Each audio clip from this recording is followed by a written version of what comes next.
Hey, everybody, welcome to our podcast. My name is Chris from SafeWire, and I am here today with... I am Nicole Evans. I'm also with SafeWire. Great to see you.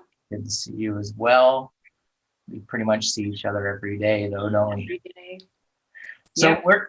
we've decided that we spend a lot of our time talking about real estate related wire fraud, whether it's real estate related or not, just wire fraud in general as an epidemic and what's happening today. And we thought, we should just have these conversations while we're recording them so we can share them with folks who, whether you're buying your first home or you're selling a home or you're a real estate professional, real estate agent, or a title company or mortgage professional, whoever you may be in the transaction. At this point, this problem permeates the entire transaction. So no one really is safe. And I don't say that to scare everyone. I mean, maybe a little bit, but the reality is that this problem is getting worse, not better. And we're at the forefront of trying to prevent it. And so, we both thought, let's get out there and let's have these conversations. Let's record them. Let's share some of the stories of what's happening. So hopefully we can prevent it from happening to anyone who may be listening to this today, or may be able to use a product or service like where we built in our building. So that's the plan, Nicole. I like it. It's good. So why don't we talk today a little bit about the first situation we wanted to share. Now, all these stories we're going to share, these come from publicly sourced and available articles or court cases and things that we've heard about or found. So we'll share them in the notes as well. But the first story we're going to share today, Nicole, do you want to talk about? Yeah, absolutely. Well, let's talk about it. And it's interesting, like as we go through these, Chris and I talk about these often, and we often dissect what we think is actually going on behind the scenes. So we thought we'd share this with you guys and just have a little bit more insight as to what's going on, rather just these surface level emails.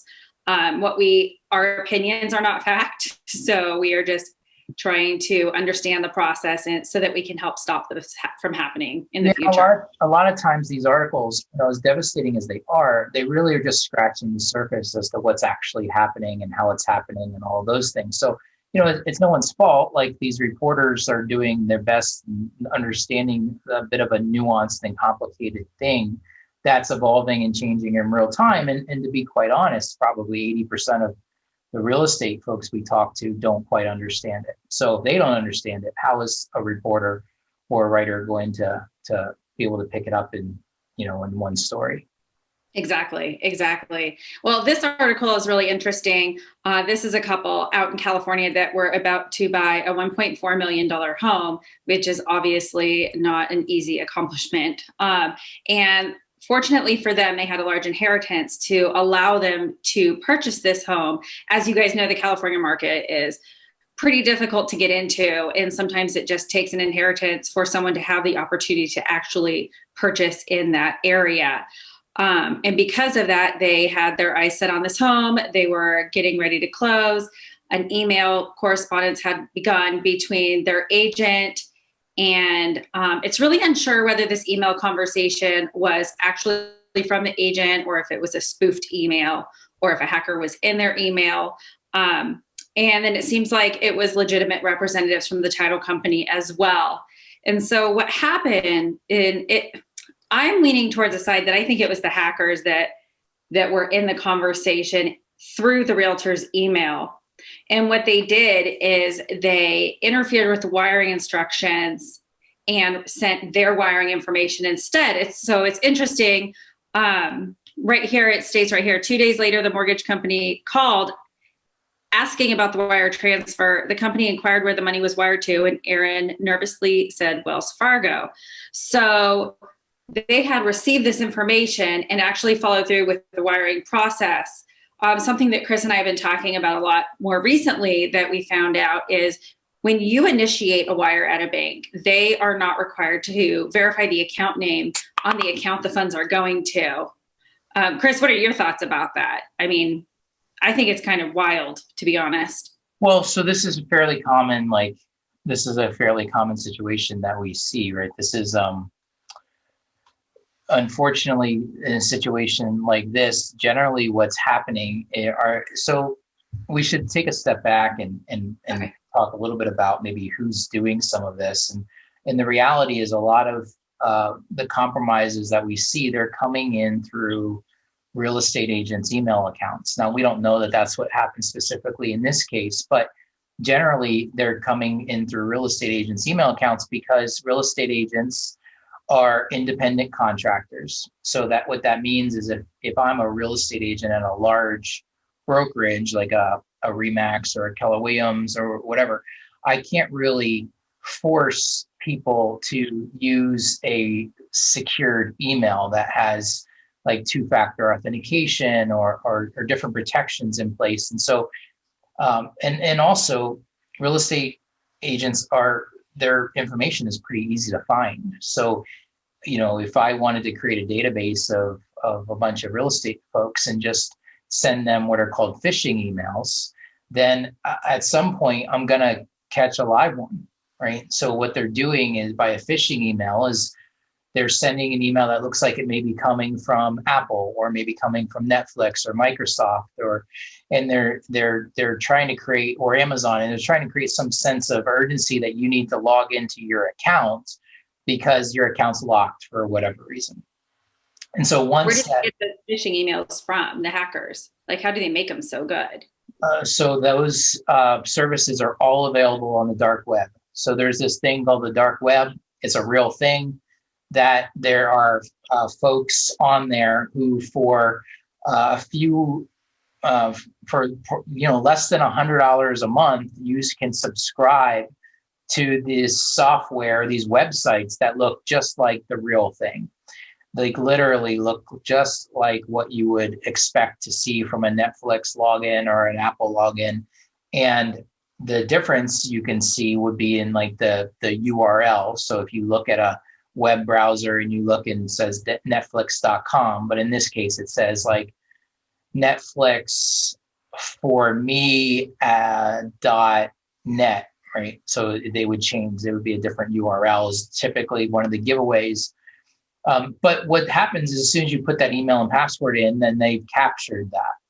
And if you're using that email and password for your actual email account or your banking information, that's typically how they're getting in. So in a case like this, if that email or that real estate agent's email has been compromised, they then just wait and they sit and they get into the agent's email and it doesn't have to be the agent. It could be they could have gotten into the consumer's email. They could have gotten into a buyer or seller's email. And then they just wait. They're patient. They wait. And the really interesting thing is what they do with forwarding rules. So do you want to talk a little bit about what they do with the email forwarding rules once they're in there? Yeah. So once these hackers are actually in the agent's email or whoever's email they're in, they're watching to see who the players are in the transaction and starting to track the email address that those come from. So what they do is they take those emails and they start setting up forwarding rules. And if you're not familiar, what they typically do is they will say, hey, any email that comes in from Mr. Buyer, Mrs. Seller, Mrs. Buyer, I don't know, whoever. Anyway, they'll take all of those email addresses as well as the title company and anyone else involved in the transaction. They'll make sure those emails are marked as read so that the owner of the email account who's been hacked isn't alerted that these emails are coming through, because then they're likely to catch it and they're able to respond in a normal fashion. But the hacker doesn't want that. They want it to bypass the actual owner of the email so that they can respond and continue with providing their fake wiring instructions. And so the rules are typically set up where they mark them as read, again, to stop the alerts of a new email coming through. And then they get diverted into some random folder that the agent is likely not to check. We've seen RSS feeds as a folder that is typically used, and not many people check that folder. So we're getting, I think we're probably getting a little in the weeds as to what, how the nuts and bolts of this, but basically every email account has a forwarding rules on it, and anybody can go in and change where emails end up within your inbox. Right. and you can set it up that an email that's supposed to come into your inbox ends up at, like you were saying, an RSS feeds folder, a folder you're not going to check. So, Right. it's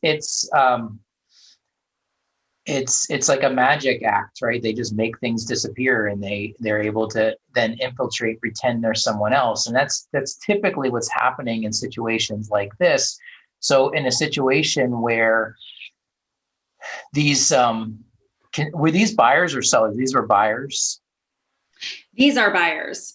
So when buyers get an email that looks like it's coming from their real estate agent, and it has a wire instructions attached to it as a PDF document with all the information that looks legitimate, including the amount, and they change the bank information. And, you don't know any better. Buyers, especially, this isn't what they do. This isn't what they do. Once every maybe 7 to 12 years, you're going to buy or sell a house, right? So now you have $921,000 going to a Wells Fargo account. Wells Fargo is another, that's oftentimes they're the accounts that are involved in these scams. And that money is sent, and then the mortgage company comes around and says, we need you to send your money. And guess what? It's already been sent, and it's pretty much gone. And it's a terrifying feeling. I thought it was interesting, though. So one thing it stated in here that you touched on briefly is somehow the fraudsters had got a hold of the real closing documents. And so that gave them some comfort that this was a genuine email.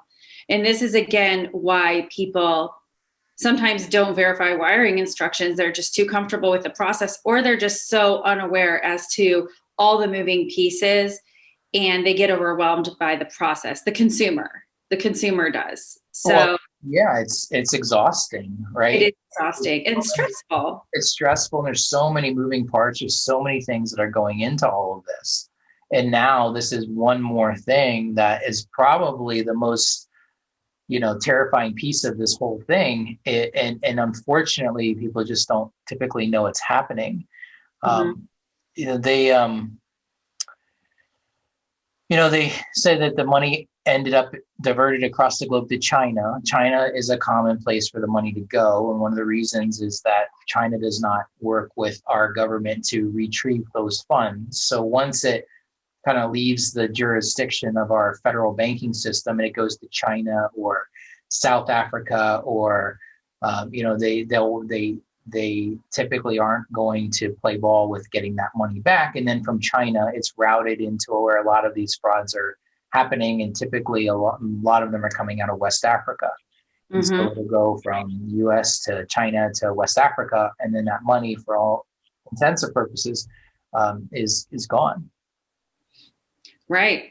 And it's interesting. I also saw in here that Wells Fargo refused to discuss the information about their customers due to, their accounts and having their privacy. In a case like this, you would think they may be proactive on the back end, and we don't know that. But I thought that was interesting that they stated that as well. And unfortunately, they had wired over almost $1 million, right? It was $921,000.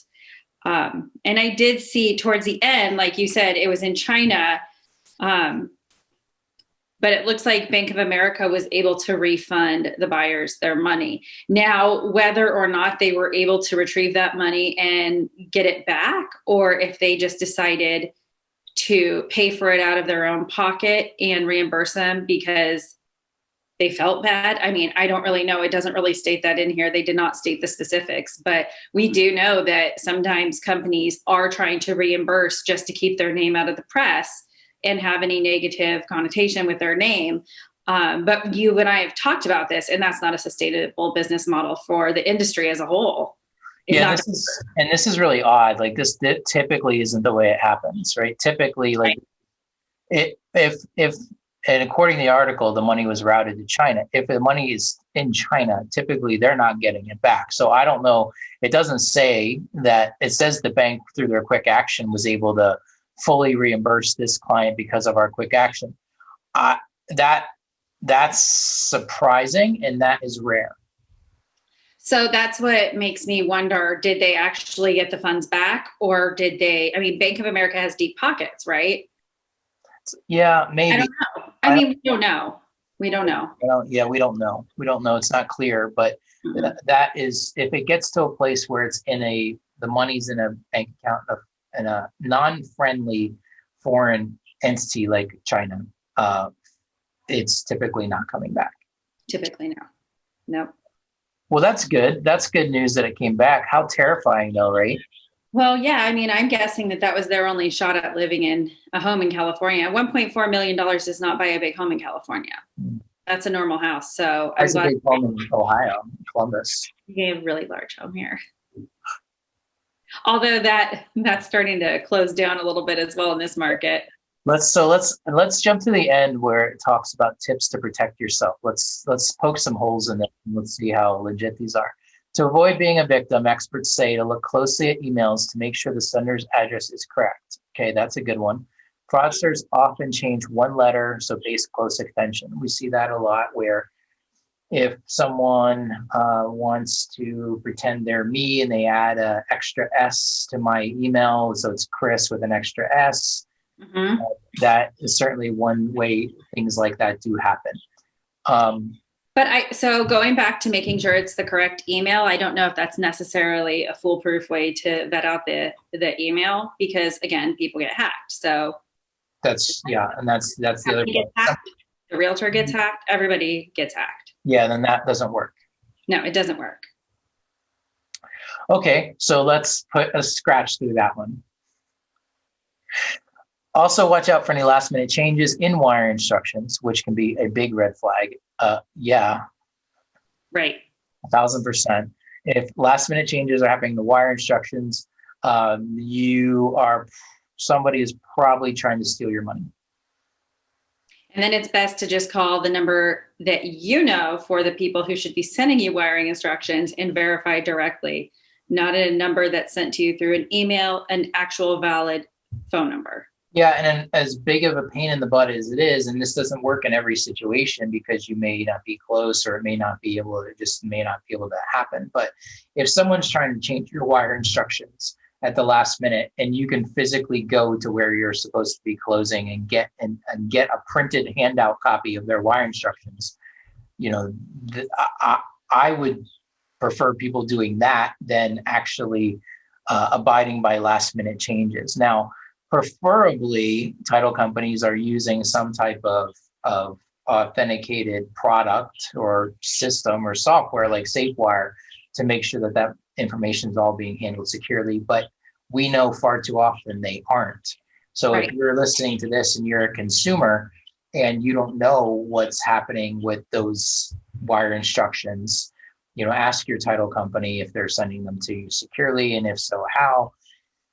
They should be able to answer those questions. If they can't, then those are red flags too. Right. And a lot of companies will say, hey, we send them securely. We know a lot of companies do not even send them securely. But the companies who do send them securely, if those secure emails are going into someone's email and that email account has already been compromised, how do we still know that that's in the right hands of the right individual? So that's where the verification process is also important.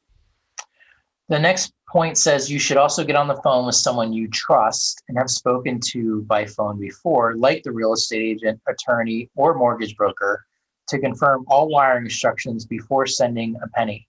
I don't like that as a tip. Why? I think that real estate agents aren't going to know title company wire instructions. Right. So, they shouldn't know it.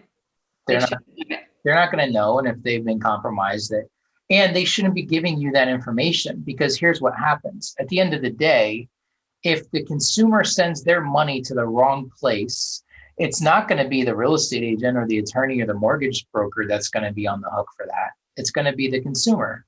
And so if that party or person has given that information out, they then now have inserted themselves into a lawsuit. So if I'm the real estate professional, I shouldn't be the one confirming wire instructions, because if they're not their wire instructions to confirm. Well, it's interesting. So do you remember the case that we had last fall that was locally here? You and I talked about it. And that buyer was given fake wiring instructions because the realtor's email had been hacked. Well, they had been corresponding back and forth to the realtor, which is really the hacker. And when they call the realtor directly, like you said, they shouldn't be calling them directly. The realtor had no idea these emails were going on. And they said, hey, is it okay to move forward? And she just thought they were uncomfortable with the wiring process. She said, yeah, this is how we do things. And so you're right. At the end of the day, they need to be in contact with the person who is sending the wiring instructions that they know. And that's it. It can't be anyone else involved. Yeah. Yeah. It's too much liability on everyone's part in that kind of situation. And then lastly, it says, do not wire any money until you're sure the information is correct. Well, again, that comes back to, how do you know? Right. How do you know? What this is, and that's what this is all about. Now, some of the other things that happen too, are these fraudsters are really good. And so if they're sending you fake wire instructions, odds are they've changed the phone number. So, you can call to confirm those wire instructions, but typically the phone number is going to be fake and you're going to be calling a number that they want you to call. So that's not going to work. We've also seen cases where they've created fake websites that look like the title companies too. So if you go onto the title company websites that have email addresses to contact, this is a little more sophisticated than what we all think. So, it's really kind of hairy out there. So it's really important now more so than ever that people are vigilant. Agree. Yeah, I mean, they keep finding new ways to get in and around the wiring instructions to make sure that they can get to the consumer at the end of the day. I mean, we've seen it go through everyone from the lender to the realtor to the title company down to contract closers at this point. So let's kind of shift into, we talked a lot about the problem. We talked about what happened in this specific case, and luckily that these folks got their money back. How do we do this? How do we prevent this? How do we actually get people to facilitate the buying and selling safely? So, I mean, really, a product like SafeWire is nice because it really creates a process that works from the beginning to the end, right? I mean, no matter how these different methods are used for wire fraud from these hackers, if we're using a product that prevents it from beginning to end and it's consistent process throughout the transaction for all companies, it really makes sense in protecting everybody throughout the process. So what it is we're verifying we have the correct person. The information is sent or received securely, not just from the title company to a buyer, but also receiving the wiring instructions for the seller when they make money off of the sale of their home. It's all of that, it has to be secure. We have to go through these different steps of verification. Well, and we stand back by all of our process with $1 million guarantee too, which at the end of the day, no one wants to own this problem. And that's what it really comes down to. And so how do we step in and own some of this problem? And the way we do it is, through digital authentication, verification, making sure that people are who they say they are, where they say they are, and they have access to the accounts where they want their money to go to. And so, regardless of whether it's SafeWire or something else, like having processes in place to prevent this and having conversations early and often with consumers. Right. Educating, as real estate professionals, this is really our responsibility as an industry. If we don't solve this, someone else is going to, and it's going to be at our detriment as an industry. So, really having these conversations early and often, it's not just enough to put a disclosure under somebody's nose at the beginning of the process and say, hey, this is a problem, don't do these things, and then never talk about it again.